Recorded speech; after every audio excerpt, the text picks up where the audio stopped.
Perkenalkan, nama saya Rehan Norekan, saya dari kelas 2 LG3. Di sini saya akan menjabarkan tentang bank dan lembaga keuangan. Bank Indonesia atau Dividend of the Last Resort. Fungsi dan peranan bank dalam perekonomian modern. Yang pertama adalah menciptakan uang dan yang kedua adalah menjaga inflasi. Cara mencegah inflasi, yang pertama menaikkan bunga deposito dan bunga tabungan. Yang kedua, Bank Indonesia membuat surat berharga. Yang ketiga adalah berhenti mencetak uang.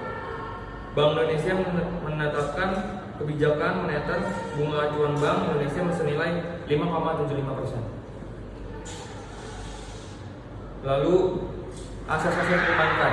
Yang pertama asas demokrasi ekonomi, yang kedua adalah asas kehati-hatian prudensial prinsipal, yang ketiga adalah asas kepercayaan factory principle, yang keempat adalah asas kerahasiaan atau confidential principle, yang kelima adalah asas mengenai nasabah know your customer principle.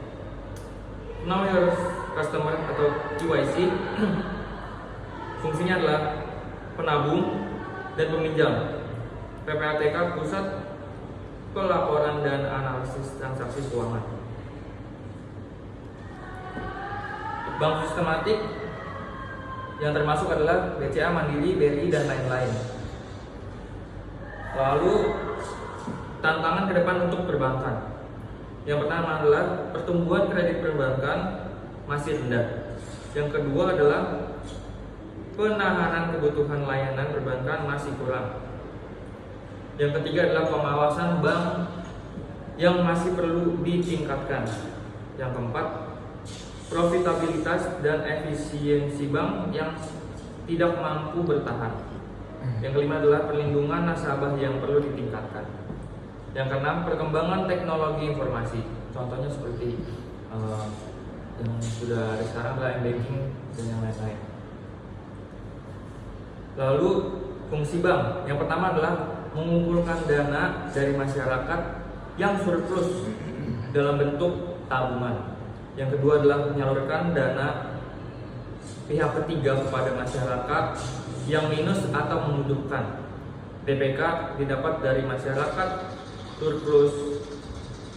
Yang ketiga adalah jasa bank. Jasa bank yang pertama ada transfer, buka cek, dan juga buka giro.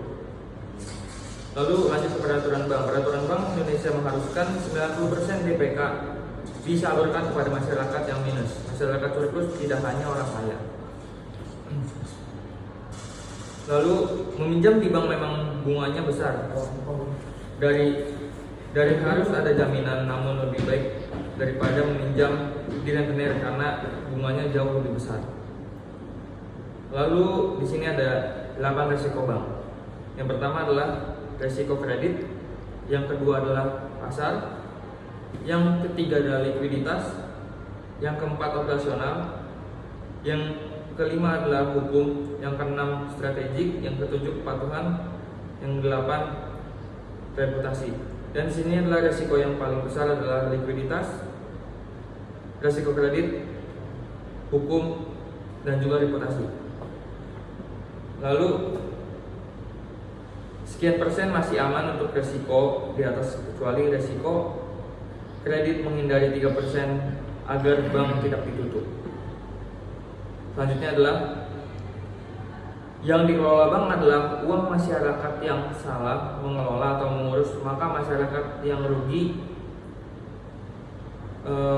sehingga dapat menyebabkan demo.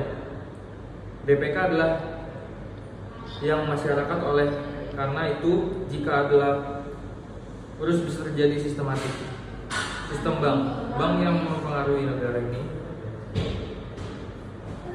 masyarakat tidak dapat meminjam ke Bank Indonesia, tapi hanya bank-bank yang dapat meminjam ke Bank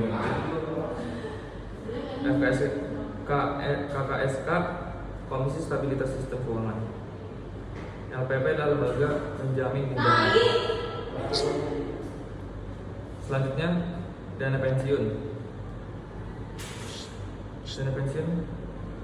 Dana pensiun bisa melalui gaji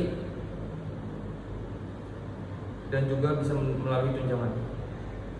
Ini itu saja yang bisa saya sampaikan. Sekian, terima kasih.